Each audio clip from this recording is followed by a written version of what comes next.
Welcome to another episode of The Propagandist. My name is Chris Sarda. You can find me at Chris Sarda on Twitter. You can also find the website where I post these on at notpartofyourscene.com, where we cover an array of things like movies, new music, comic books like we'll talk about today. So I'm just going to get started. This will be a short episode focused on a review of Babyteeth, written by Donny Cates and drawn by Garry Brown. So Donny Cates is I don't want to call him up and coming. He's been around for a while, but has really started to get a following with a book, especially the book God Country, which I actually haven't read yet. And so this is my first time reading a Donny Cates book, thinking, oh, he's gained a little bit of a following, and he's someone that I should pay attention to in the world of comic books. Now, why I started with Babyteeth, I'm not sure. I think I may have heard it or read about it on a different podcast, and did the whole Amazon one-click thing.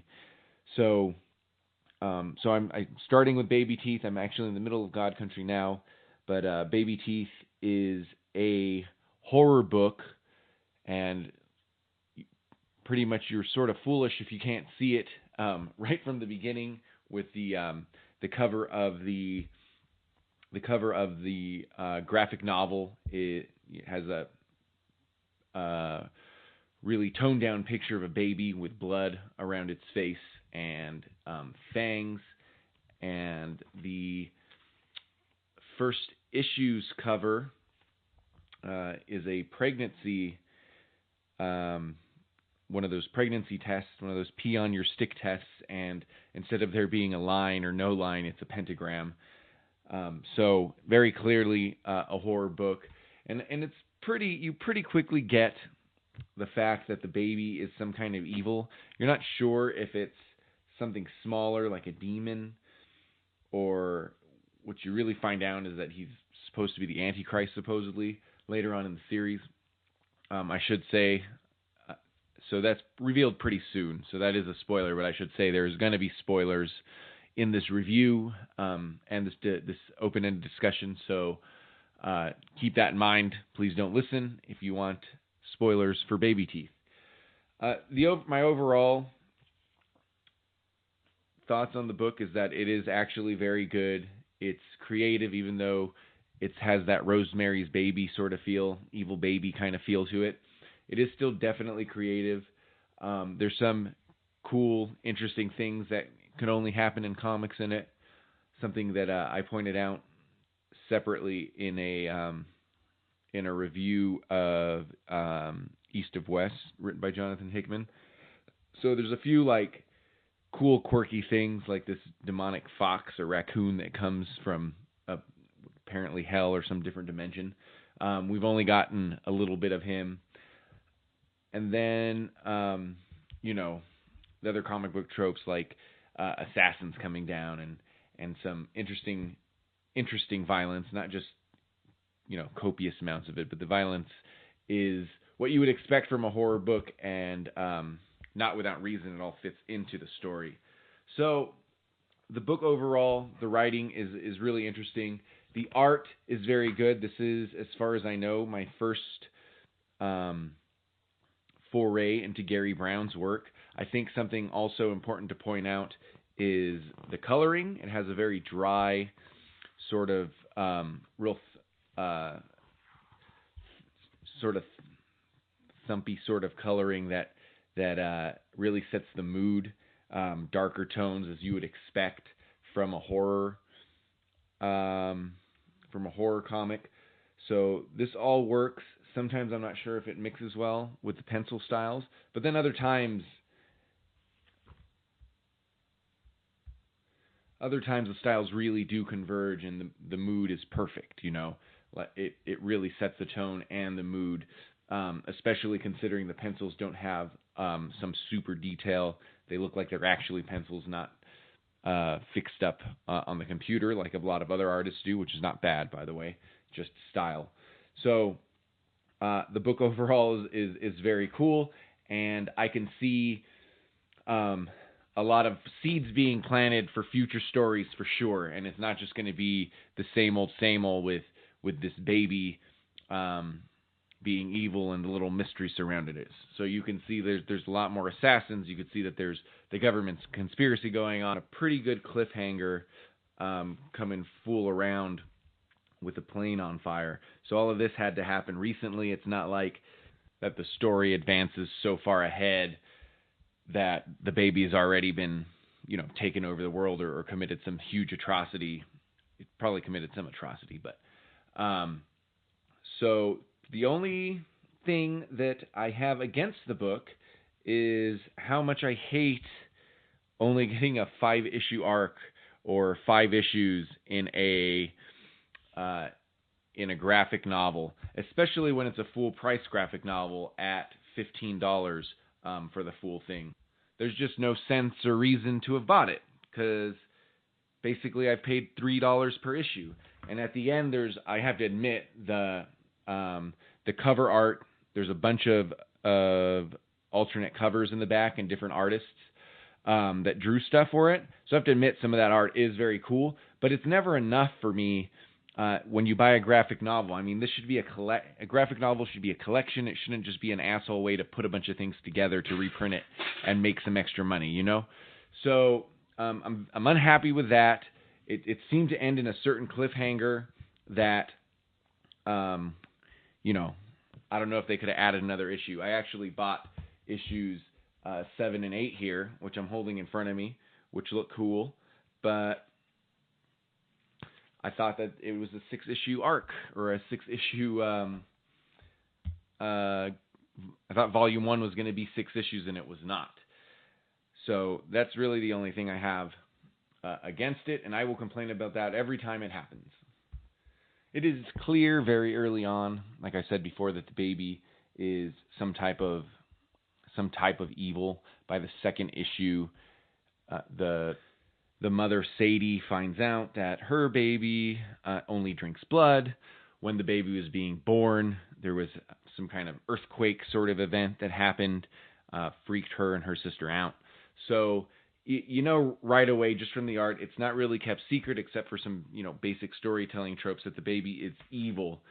So if you have that already, if that's not really part of the mystery, and Donny Cates does a good job with not making it part of the mystery, even though, it's written a little bit that way as Sadie figures it out, but typically the reader's smart enough. So I hate it when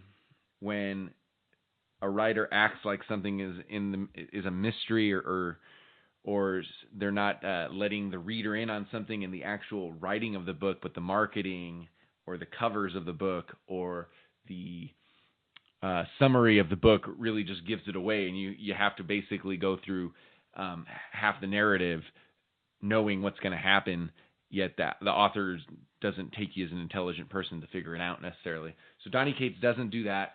You know it pretty quick. You're still not sure what's going on as far as what the baby actually is for a while, but you know that it's evil, and you know that it sucks blood, and there's some kind of supernatural thing going on. So the best part about this is that when you get that out of the way, you leave yourself open for some larger storytelling opportunities. And you can see that you're going to get these opportunities going forward as he continues to tell the story.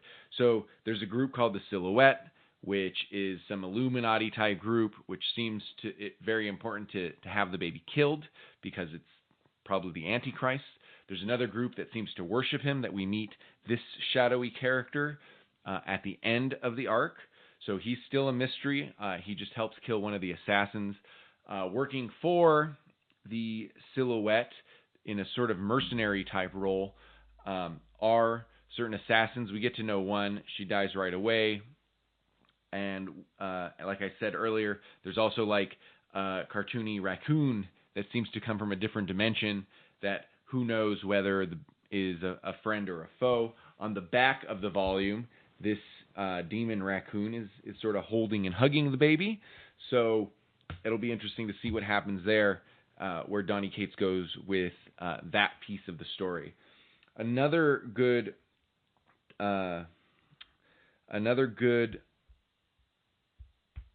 Another good device that Donny Cates uses in this story is the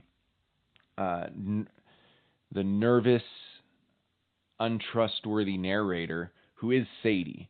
So far, Sadie is really the only narrator. She's recording this from what looks like ruins. At the end of the first volume, we see that some plane has crashed and it's still on fire. So all that happening is very recent.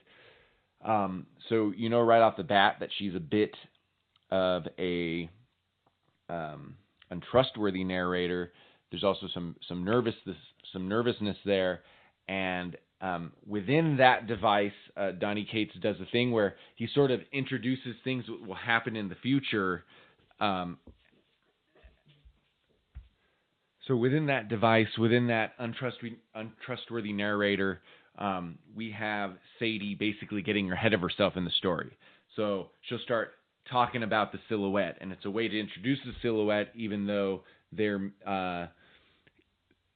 main push in the story hasn't happened yet, except to send the first assassin. She'll talk about an assassin's father who's coming, which is one of the worst ones, and that's something we'll see apparently later on because there's many assassins in between it. So there's a quirky opportunity for the different kind of assassins that can come through. The aforementioned demon raccoon, which is the cartoony part of the book, sort of, is something we only see very generally, and we have not met yet, or Sadie has not met yet, but she's gotten ahead of herself in the story, and it's a way to introduce that.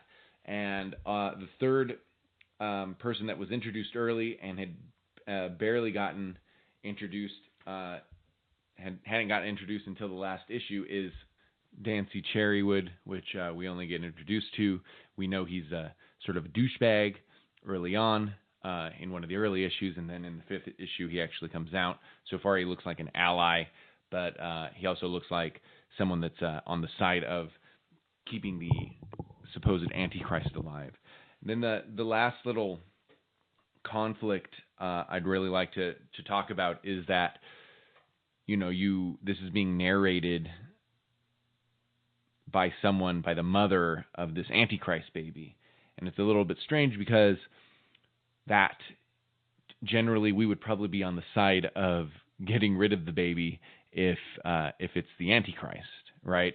So because it is narrated by Sadie, she's the protagonist. We're all the protagonists in our own story, but we find ourselves rooting for her to keep what is the Antichrist alive, someone that could be responsible for millions upon millions of deaths, depending how the story goes forward. But it's built so that the silhouette is the evil, shadowy organization, and that the assassins are evil and murderous killers. So all of it's a real strange but interesting conflict that sort of keeps you tied to the story overall. Now, these stories do